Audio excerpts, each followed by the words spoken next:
sabe. Deitado assim, que é melhor. Olha lá. Gente, de novo, boa noite, tá? É um prazer estar aqui com vocês, uma satisfação, né? Poder contar com a ilustre presença de vocês, tá? Aprendi com um ex-colega de Cleilson a elogiar os colegas antes da apresentação, porque a nota, né? Melhor quando se faz assim, né? A gente vai imaginar o Deus de baixo, né? Bem, a gente vai falar um pouquinho sobre ética, né, dentro do contexto de três filósofos, tá? Sócrates, Platão e Aristóteles, tá? Então, os pré-socráticos, os que vieram antes de Sócrates, eles viam a filosofia da época deles era mais no contexto da natureza. Já com Sócrates, essa realidade filosófica muda. Como assim muda? Sócrates começa a pensar a filosofia a partir do indivíduo, e esse indivíduo é o homem, já que o homem é um ser racional, diferente dos outros entes da natureza que não pensam por si próprio, ou não têm atividade própria a partir da sua razão ou do seu pensamento. Então Sócrates começa já a pensar a filosofia dentro desse contexto. Bem, ele vai, né, pensar essa filosofia dividindo o homem como um ser natural e como um ser possuindo alma. E o que é a alma para Sócrates? A alma para Sócrates está relacionada à sabedoria que o indivíduo tem. Então, dentro dessa ideia de Sócrates, a gente vai discursar sobre o que ele se refere dentro do contexto de moral e virtude, já que são formas dos homens ou dos homens, ou de uma sociedade, conviver em harmonia. Então, a gente vai discursar sobre isso. Tudo isso que eu estou falando para vocês não foi deixado escrito por Sócrates. Tudo isso que eu falei para vocês foi escrito por pessoas que conviveram com ele. E um dos que conviveram com ele foi o Platão, que era discípulo de Sócrates. Então, o que eu estou falando aqui foi escrito lá por Sócrates, por Platão, quando convivia lá com os Sócrates no tempo deles. Então, o Platão ele vai relacionar essa questão de virtude, ele vai ser um dos primeiros a relacionar essa questão de virtude com a moral, com a boa convivência, com aquilo que o homem entende melhor. E o que seria virtude, então, dentro desse contexto? Segundo eles, virtude seria a excelência de praticar uma ação da melhor forma possível. Então, virtude seria para eles uma habilidade, uma competência. Aquele que detém o conhecimento, né, aquele que sabe, ele sabe que por si já é virtuoso. Então, o conhecimento, só aquele que tem o conhecimento pode discernir o que é moralmente virtuoso ou o que é, como eles dizem, vicioso, aquilo que não é moral.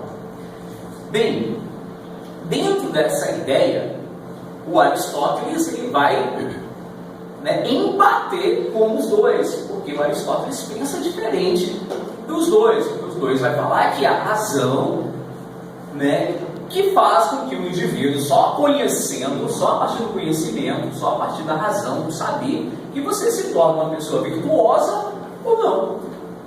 E Aristóteles vai falar assim, não é bem assim não. Não é por esse caminho não. Por quê? Porque o Platão e o próprio Sócrates, eles não colocam dentro desse contexto a emoção. Já o Aristóteles vê que a virtude, né, com a prática da ética, relacionada à ética melhor, está também relacionado a uma questão emocional. Aquele indivíduo que tem o conhecimento das coisas nem sempre vai agir moralmente, ou vai agir com virtude. Porque existe algo espiritual que vai ser, ou melhor, espiritual, emocional, que também vai influenciar a sua razão. E aí ele vai dividir as virtudes, ou melhor, a moral, em moral intelectual e moral, né? Vocês querem falar alguma coisa? Não segue o que a gente vai dar. Moral intelectual, né? E essa moral intelectual está relacionada mais mesmo à capacidade de conhecimento que o indivíduo tem, a capacidade de aprender, de absorver aquele de conhecimento que ele aprende com o outro, ou de convivência, né, com outros indivíduos. E o outro tipo de moral, o pastor quer falar um pouquinho da outra moral? Moral intelectual e moral, meu Deus, racional, muito bem. Essa moral racional está relacionada às emoções. Então, ela relaciona as emoções, mas as duas, elas não são distintas. As duas contribuem em si, mutuamente em si, para que o indivíduo possa agir de forma, de maneira boa, para que se torne uma pessoa verdadeiramente virtuosa. É isso que a história vai falar.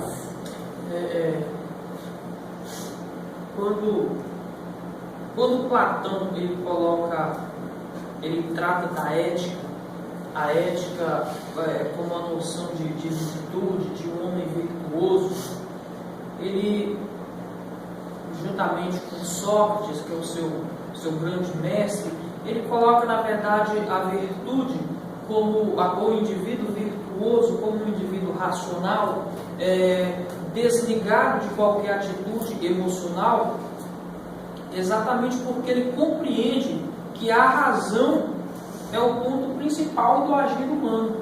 O homem ele age por instinto. Quando nós paramos para pensar a filosofia socrática, platônica, nós vemos que ambos eles tratam o ser humano como um indivíduo que está no mundo para atingir um fim. Diferente do que nós pensamos agora a partir de Kant. Kant acreditava o seguinte, que o homem ele é um fim em si mesmo. Platão e Sócrates, eles afirmavam nas suas ideias filosóficas que o homem ele tinha que atingir uma finalidade. O homem ele veio para cumprir uma meta. Nós não somos um fim em nós mesmos. Quando nós conseguimos atingir a nossa finalidade, nós estamos agindo virtuosamente, independente da nossa vontade. Por exemplo, aquilo que nós chamamos atualmente de dom. Algum tem o dom de ser professor, outros têm o dom de ser pedreiro, o outro tem o dom de ser pastor. Se o pastor for pedreiro, o pedreiro for professor, o professor for pastor, está tudo errado. Porque nós não estamos atingindo a nossa finalidade. A nossa finalidade, ela está aqui, nós viemos para cumprir uma finalidade. E isso não depende das nossas vontades, das nossas emoções. Basta agirmos somente com a razão. Aristóteles ele vem e se contrapõe a essa ideia socrática. Ele diz o quê? Olha, desde os pré-socráticos, a razão não vivia separada da emoção. Tanto é que lá nas poesias trágicas, sempre tínhamos a emoção agindo com a razão. Por exemplo, a filha de Creonte que deu veneno para os filhos, pensando que estava dando para o pai dos filhos, ela agiu o quê? Ela sabia que era errado, mas ela agiu com emoção. A ação ela é fundada em razão e na emoção. Razão é o saber o que está fazendo, é o ter consciência do que está fazendo.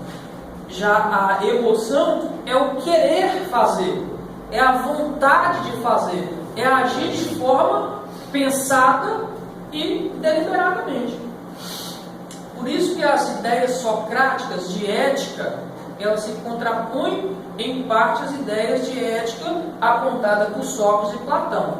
Pois Platão, baseado nos ensinamentos do seu mestre Sócrates, a ética é algo racional, puramente racional, enquanto para Sócrates, Aristóteles, a ética, na verdade, é uma ética baseada na razão e na emoção. Tanto é assim que ele finaliza, a nossa matéria é finalizada com a ética de Aristóteles, que é baseada na busca da felicidade. As grandes obras de Aristóteles, principalmente a Ética Nicômaco, ele diz o quê? Olha, ética é a busca constante da felicidade. E a felicidade é o quê? Razão e emoção. Olá, pastor. Ok, pois é.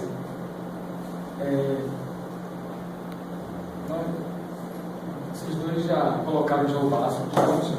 Nós trabalhamos esses pontos básicos e eu penso que já foi colocado todos os pontos que a gente tinha para estar colocando. Mas um ponto que eu estou destacando é que a questão da parte racional da alma e a parte intelectual, elas estão sempre juntas, né?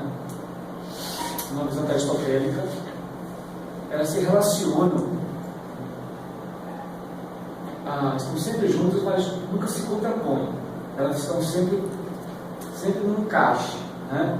Então elas são mútuas e nenhuma tem nada contra a outra, né? Então elas trabalham harmonicamente, né? Tanto o intelecto quanto a emoção, né? E a parte racional e essa parte das emoções, né? Só para falar um pouquinho sobre essa busca, por esse bem maior que o Cleio acabou de falar, que é a felicidade, dentro do contexto, de Platão, ele vai discorrer sobre isso. E à medida que ele discorre sobre isso, e colocando também a opinião de Sócrates, já que ele vai interlocutor de Sócrates, já que Sócrates não deixou nada escrito, ele vai escrever por Sócrates, ou dizer que Sócrates deixou aquilo, ele começa a questionar essa ideia de felicidade. Outros, principalmente sofistas, começam a questionar. Então, a razão seria precursor da virtude. Então, só por meio da razão o indivíduo se torna virtuoso, e só assim ele alcança a felicidade. Bem, quando ele discursa sobre isso, alguns sofistas começam a discordar. Pois é, então aquele que é injusto também, ao agir injustamente, ele se torna feliz. Então, não necessariamente um indivíduo sendo virtuoso vai encontrar felicidade. Até alguém sendo injusto pode se tornar feliz. O malvado. Feliz. Então, do ponto de vista, a busca da felicidade não pode se relacionar diretamente com as virtudes, dentro do contexto de Sócrates. Então, a teoria de Sócrates sobre virtude relacionada com felicidade estava pouco embasada, era mais afirmação do que contextualizada filosoficamente. Então, a virtude de Aristóteles é mais filosófica do que a virtude tratada por Sócrates e descrita por Platão. Porque um dos exemplos que foram citados aqui foi de Medeia, Medeia, ela age de forma pensada, ela pensa em agir, ela faz algo que é uma barbárie, uma coisa, mas ela mesmo sabendo que aquilo era ruim, que não era virtuoso, ela sabia aquilo, ela tinha razão daquilo, mas mesmo assim sua emoção tomou conta de si e ela fez todo o processo de matar os filhos, e dar de alimento, sem interferência, no caso, até mesmo dos deuses. Os deuses só abrem as cortinas para a tragédia, no caso, Então a doutrina socrática, ela era falha desse ponto de vista, porque não levava em conta a emoção. Mas aí Sócrates, ele vai tirar por meio e falar assim, quando ele fala nessa virtude, ele está relacionando a cidade, a polis, ao convívio do povo dentro de uma cidade. Quando o povo ele age de forma racional, ele torna-se virtuoso, logo a cidade também torna-se virtuosa. E aí outros vão dizer com ele, vão falar com ele, não é bem assim não, porque, né, muitas vezes quem é forte, quem detém o poder, para ele ser virtuoso, ele utiliza o poder como forma de ameaça para aqueles que não detêm o poder. E isso é uma forma de injustiça. Mas esse mesmo que detém o poder, ele se torna feliz quando ele age dessa forma. Então ele não tinha muitos argumentos para defender essa ideia de que somente pela razão, somente pelo conhecimento o indivíduo se torna virtuoso. E, consequentemente, Aristóteles, né, vai debater com ele, e até os próprios sofistas contemporâneos debatem com ele quando ele afirma isso. Tá? E dentro do contexto, né, do contexto que foi passado por nós na disciplina, existem vários exemplos, né, de que essa ideia socrática ela não tem embasamento para ser uma teoria, né, que se sustente.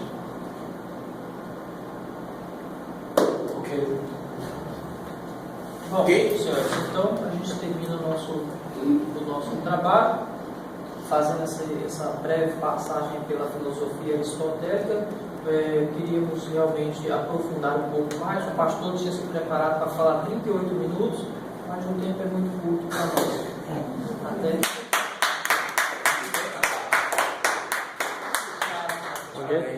Gravou aí, Giovanni? Deu o quê? Deu uns 20 minutos? Valeu, velho. Você vai continuar falando. Obrigado.